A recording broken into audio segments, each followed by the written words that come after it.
Hi, in this video I will be discussing the positive scenario, negative scenario technique for inducing reflective and generative dialogue. This is very useful in bridging leadership when you want to take stakeholders or listeners towards this mindset of sama-samang pag-unawa at pangarap, shared vision and mission, as well as pagkakasundo and pag-impluensya and pagtahi-tahi, pagtutulungan. In terms of the four fields of conversation, this helps take a group towards reflective and generative dialogue and takes them away from talking nice and talking tough. This can be done upfront at the very start of the engagement or midstream after the initial niceties of a conversation have started.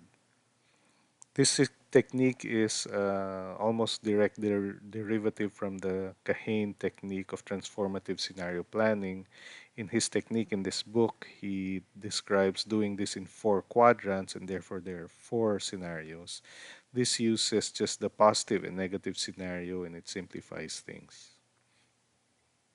So there are formats. This can be done as a public speech, or if you're a facilitator, you could use it for framing and use it when you cannot do the dialogue or buzz group method.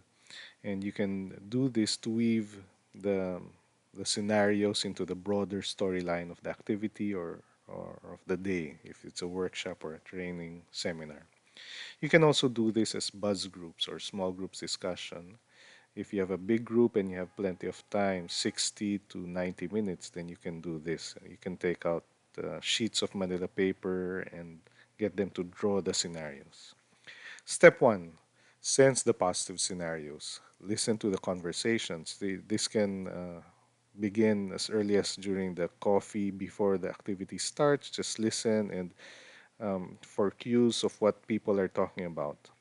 Probe for positive deviants. You may be able to do this as part of small talk, or you can do this already as part of the workshop. But basically, ask them for people who really did really well and what was their story like. Ask them what a home run looks like. No? Pag humataw, nakahataw, awesome success sila, ano yung itsura nun? And then identify images, stories, or hashtags that help anchor people to the positive scenario. Ano yung itsura nun? No? Kwento ba yun ni person ni Pedro or ni Maria where they became millionaires or they reached 100,000 people or whatever? Identify a title for your positive scenario. This you keep to yourself in your mind. Make it creative or distinctive. Or if this is an FGD group, then you can ask the group to do that.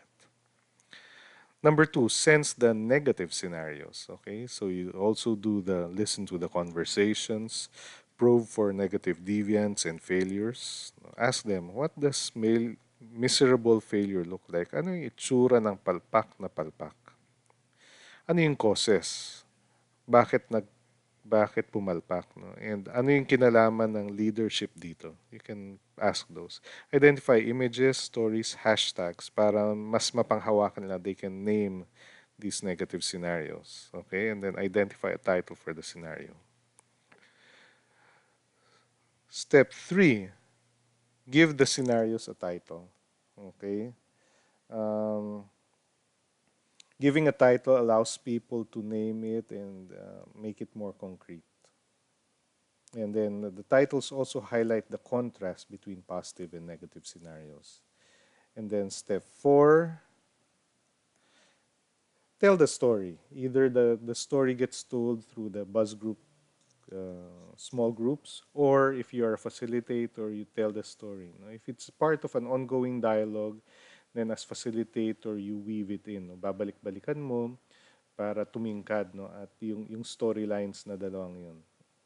And then, ideally, you call them to action. No? Highlight the choice. Kung ganun ang pwede mangyari, no? 5, 10 years from now, anong kailangan natin gawin ngayon, no? Para ang mapuntahan natin ay the scenario that we prefer. Okay? So it's a simple technique, and we will provide a few videos that are illustrative of this technique, and I hope that helps. Thank you.